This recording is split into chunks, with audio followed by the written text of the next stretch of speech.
right. Hello, fans. I can start whenever I want to, and I got the cue. I am here with one of the most charismatic, most intelligent minds, most creative minds in the history of professional wrestling, and I think a lot of people would echo those sentiments. Raven, How thanks you for doing? being here. Thank you, man. Thank you. Thank you for the kind words. The audiences were more, not that they believed that it was real before, but they were willing to suspend disbelief more, and it was more of a drama than an athletic contest. And now it's becoming more of an athletic contest. Not that it wasn't always extremely athletically based, but it was a soap opera. It was a drama, and you were reeled in by the characters and the storylines, and they tugged at your heartstrings, which is what ECW did so well. You know, we Right. told stories like that.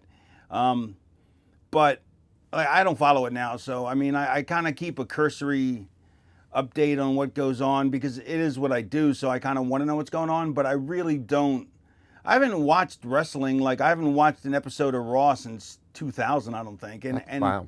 yeah, it's sad because I loved the wrestling business. I mean, I loved it. I adored it. I wanted to be in it, and I just don't have that same love for it to watch it anymore. Do you think it's too scripted? And when you were making these contacts, was it the Raven character that you wanted to bring to ECW, or did you have anything else in mind? No, I wanted to bring Raven because it was something I plumbed from the depths of my soul, but I didn't even realize that at the time. Because, like I said, I'm not a deep thinker. I don't just sit there and think about things. You know, I'd rather read a book or watch TV. So I created it, and Paulie saw before I even did how much I was pulling out of my own junk, you know, my own personal life, and before I did, because at first it's funny. It's like I didn't realize how personal it was going to become, and then the character became so personal that life started to imitate. So art imitated life, but then life started to imitate art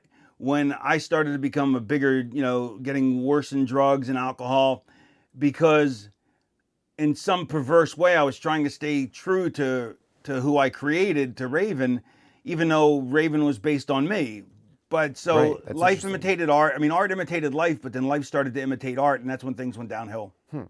The problem I think with the business is characters are created for it. Like Johnny Polo was created for me, but that's not who I am, you know, and which they realized. But when you let someone create their own character, generally they have a better idea because they know their own life, you know, and generally, whether they realize it or not, are going to instill characteristics in it that are part and parcel of themselves to begin with, which makes it easier to be the character and be seen as that character, you know, in truth through from the audience. So, because the audience has to believe it. If you don't believe in your character, they won't. So, when you just give somebody characters, sometimes you can hit the jackpot, sometimes you can hit the nail on the head, but like the Big Boss Man, you know, wow, you know, amazing. Undertaker, amazing.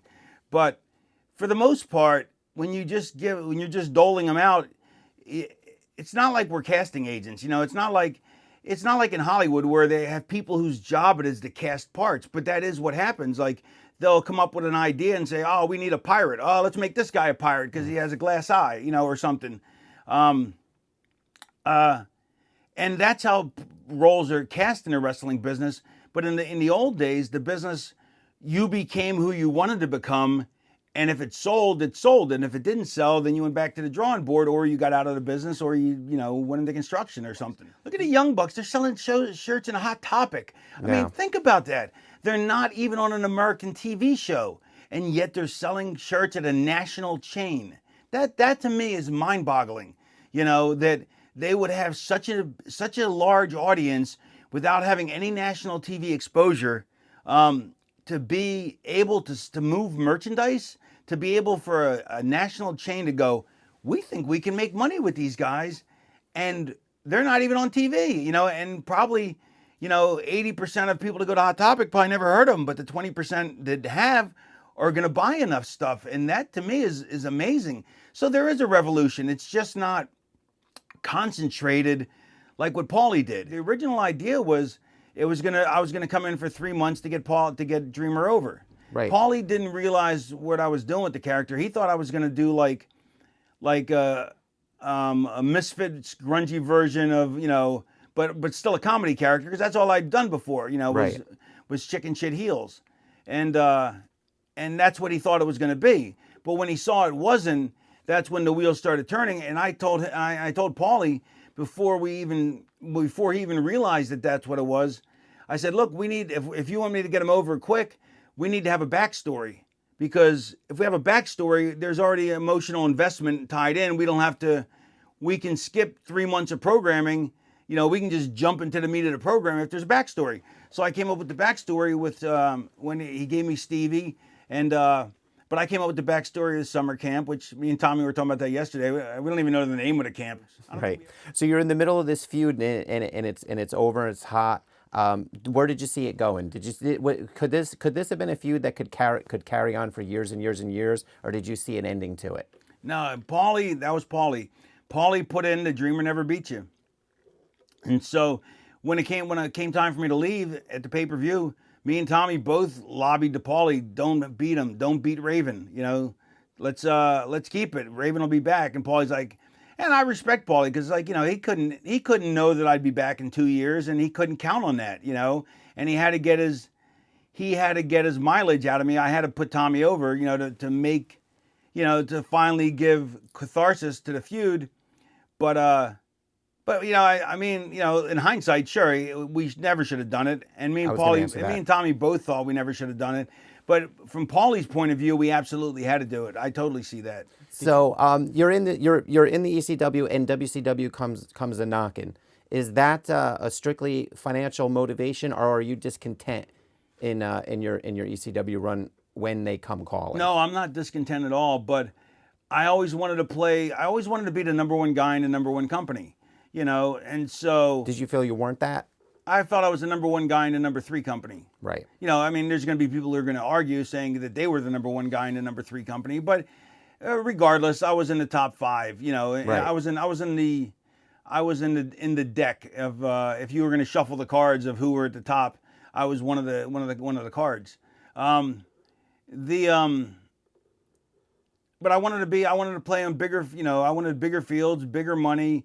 You know, I wanted more. You know, and. So, but Paulie felt I betrayed him, so we didn't speak for a long time. I was going to ask you about that. What was the conversations like when you went to him first? Yeah, I even now that I think about it, I even told him, I said, look, they're offering me this, you offer me this much, I'll stay, but right. I got to have more money. You know, I can't. You know, I can totally live on what you're paying me, but I can't build a future, you know. Did you personally feel you were betraying him, or did you just think it was an evolution of business? Evolution. Right. Because that's the way the business is. I mean, of course. Yeah, nobody stays anywhere forever. So, yeah, but what happened is after 2 years, I felt like I was stuck. Like there was the top 10 that I called it. There was like, you know, the Big Show, Flair, Nash, Hall, and there's about 10 guys, you know, and then there was a huge demarcation point, and then there was like me, Jericho, Conan, you know, Booker T. And then there's another demarcation point and another. And I felt that I'd earned the right, you know, at this point to move into the top 10. And they didn't. I was becoming more and more self-destructive. But of course, I wasn't aware of it. Right. Because, like I said, I'm not a great thinker. I'm not a big thinker. I'd rather push stuff down and not dwell on it, you know. So right. Time to move on. Right. And my drug use got worse, you know. But then I got clean. So, you know, who knows if I would have got clean? Who knows if I would have died? Who knows what would have happened if I would have stayed? Sure. You know? Did you see others around you going through the same things you were going through, or did everybody? Yeah. It was pretty prevalent. Mm-hmm. Did anybody ever try to reach out to you, not more from a demon level, to try to connect with you on that way, to try to give you some assistance, or did everybody keep to themselves?